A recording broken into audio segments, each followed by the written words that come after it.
Welcome to Still Surviving and Walking in Your Purpose. I'm your host, Gigi Blackshear.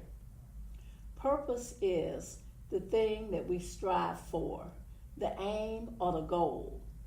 Our guest has not only discovered her purpose, but she is also helping others to discover theirs.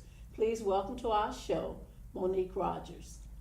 Hi. Monique, welcome. Thank you for having me. Welcome. So Monique, Yes. Tell our audience, who is Monique Rogers? Well, before I start, I just want to give a big thank you to Clarissa Baggs for giving me the opportunity to share my story. Yes. My story I would like to call Pain to Purpose. It's all about, well, it started back when I was about 4 years old. My mother suffers with mental illness. That mental illness is called schizophrenia and bipolar disorder. So as a child, it was very confusing for us because we didn't understand like what was going on with my mom. Right. One day everything would be fine, the next she'd be talking to whoever, no one really. And it was always the mafia that was causing us this torment or causing my mom this torment. So it wasn't, my life was affected by mental illness, but not my mental illness, Right. her mental illness. Hers. And so because she believed that people were trying to kill us, we always had to leave immediately. So one minute we'd be living in an apartment, everything going fine, getting our life together, and then next we gotta leave. Clothes and garbage bags, onto the shelter, because it depends. Sometimes we'd get into another apartment and sometimes we'd be in a shelter. Oh my. How many siblings were there? You said it was you? It's total of 3 of us. I have a younger brother and a younger sister. I'm the oldest. And you were the oldest. I'm the oldest. Okay. And this just happened just over years, from the time I can say about 5 years old to about 16 years old. That we would be from one ghetto to the shelter to the next ghetto, and then eventually she started leaving and going to out of the state. Oh my. And then that's shelters. And so for me, just being in that situation, just always in some strange place, always in a new place around strange people, and then we finally get comfortable in school. As soon as you got comfortable, it was time to Boom, trying to go again. Oh, and I really didn't understand, like, why was this happening? Even as a young child, I just couldn't really understand what was going on with her. I didn't know until I became an adult that she was actually experiencing that it was a mental illness. Oh my. And as the oldest one, I imagine that you had a great deal of responsibility. I did. Oh, my goodness. I did. And that was a lot for me as a child because I was going through my own misunderstandings, my own trying to figure out what was going on with my mom. And she wasn't able to be the mother that I needed her to be. She wasn't able to be the mother that neither of us needed her to be. My brother in and out of state school, eventually served 2 terms in prison. My sister, my younger sister left to just kind of fend for herself. And eventually that led to, I guess, the pressures of her own life and things that she was dealing with. Right. It led to alcohol and drugs, and her drug of choice was crack. And I think, go ahead. It's interesting that you said that it led to drugs, because my brother also suffered from schizophrenia. Wow. And we didn't know. We didn't know. Back then, they didn't diagnose things like that the way they do now. Right. They just said he was bad. He was just bad. So drugs and alcohol on top of that. Wow. So I can understand the effects of that. Absolutely. It was so embarrassing. I can only imagine. It was hurtful. It was just this dysfunction that I was living in. My father nowhere to be found. Not even a father-like figure, because even the boyfriends that she had, they were on drugs as well. Oh my. The good thing about that, though, they never tried to molest us or touch us in any type of way. But my mom just being absent. Yeah. I resented her for that. Oh my. I resented her for not being the mother that I needed her to be, to teach me about life, the boys, what's how they call it, about sex. I guess you could just say that about just everything, just missing in action. Yeah. And that led to me wanting to be loved, and of course finding love in all the wrong places. And then what happens? Yeah. This guy, he has a whole nother level of dysfunction. His was abuse. Yeah. So at 16 years old. Do you think that is what you had become accustomed to?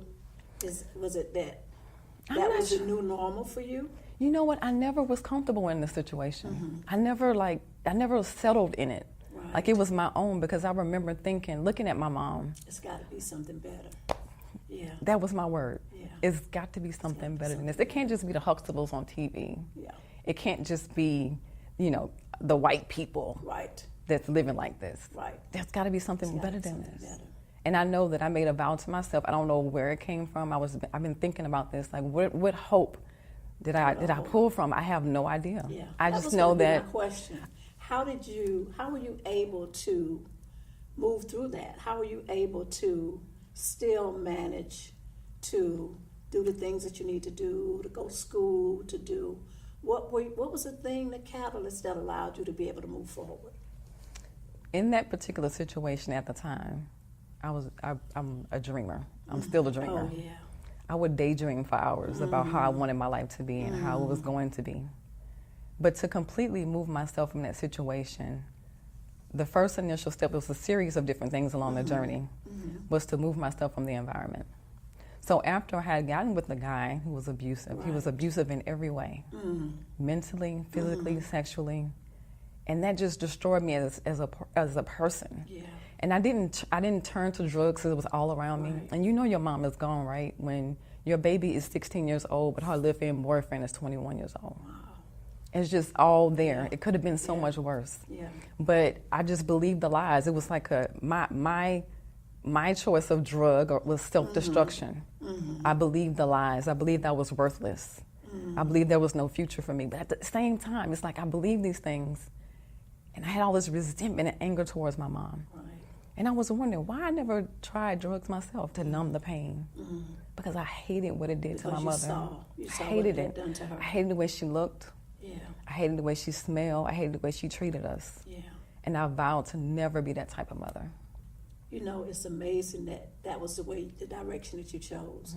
Because lots of other people, they follow in the exact same path. Right. Because it becomes their normal. They think that that's just the way it is, and, So it's awesome. It's wonderful that you were able to make a conscious decision that would not be your path. It would not be my path. And like I said, the first initial step was I joined the military. Yeah, you got away. So I moved away. Yes, yeah. But with me in the military was all the torment, the pain, the resentment, the jealousy, all the baggage that I took with me. But that was the first initial step. Yeah. And then what really took it over was me finding the Lord, finding my refuge in Christ. I believe that, everything that I needed. Yeah. It didn't happen immediately. It was a gradual change. But some things I was afraid to let go of. There were some things that I didn't want to face because it was so hard to face. Just trying to figure out. It is a process. It's a process. Absolutely. So, Monique, listening to your story, we know that there are thousands and hundreds of thousands of people that may be dealing with the exact same things. What would you say to someone that's struggling with mental illness, maybe a parent or a sibling, maybe even themselves? What would you say to someone? The first thing I would say is, if you need to get counseling, then get counseling. Get help. Get help. Get help. There's help. It took years for me to make that decision to do that because I didn't really know about it. And it was something that in our community, it's not really talked about. It's getting better now, but not back then. There are self-help books. There's lots of organizations out here that support that. But the number one thing that's forever giving is God. Yes. Is to try God because He's bigger than anything. Yeah. That faith piece. That faith piece is so very important. Yeah, and that's what completely helped me to transform and heal the broken pieces and to put me all back together again. And the things that we go through that don't kill us make us strong. That's it. Make us strong. Make a decision Yeah. to say yes. I mean, if you're listening right now and you say, I want to get better. If you're breathing, you have an opportunity to change your life. As long as there's breath in the As body. long as there's breath in your body, Yeah. there's hope. Yeah. And that's all you need is like one little piece of hope Yes. to make that change. You make that change, and then you make a little bit more in that progress. Next thing you know, you're looking back and you're like, oh my goodness, it's a new me. I'm made over. So that's exactly what I did. Hope and faith. Monique, thank you so much for sharing your story with us. No I problem. truly believe that it is going to help someone. Absolutely. I really, really hope so. Yeah. Because I know that now is a good time. It's never a bad time to save somebody. To share your story, to be able to help someone else. Exactly. Divine timing. Yes, it is. We're going to be back to hear more from Monique in just a moment. We are back with Monique Rogers.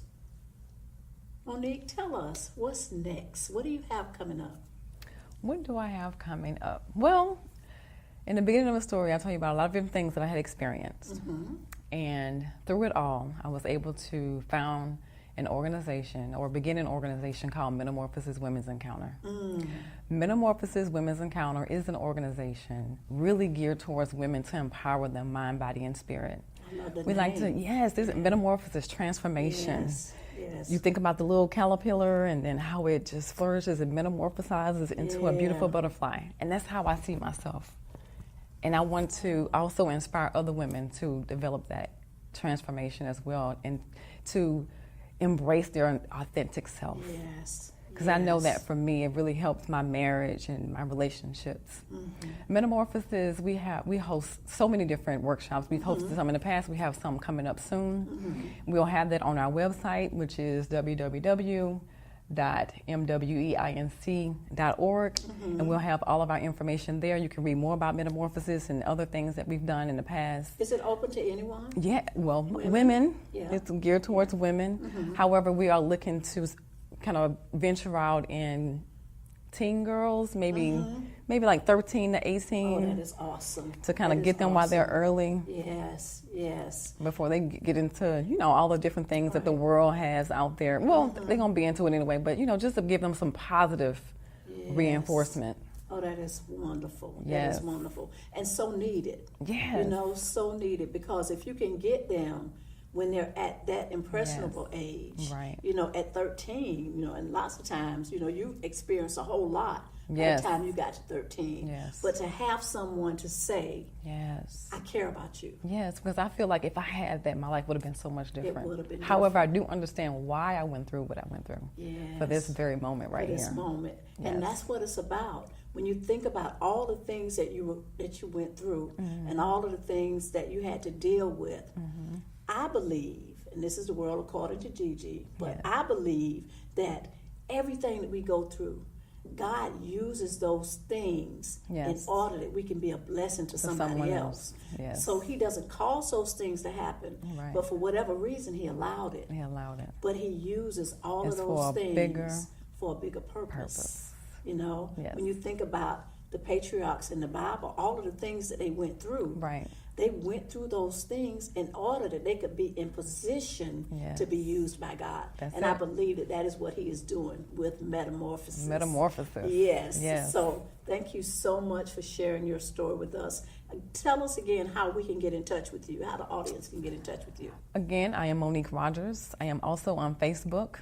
My Facebook account is facebook.com/MWE Group. We're on Instagram at MWEINCWE.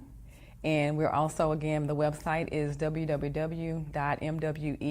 www.mweinc.org. Monique, thank you so much for sharing your story with our audience. We know that it is going to be a blessing to someone. Yes. And we look forward to hearing more from Monique Rogers and Metamorphosis. Thank you. Thank you again.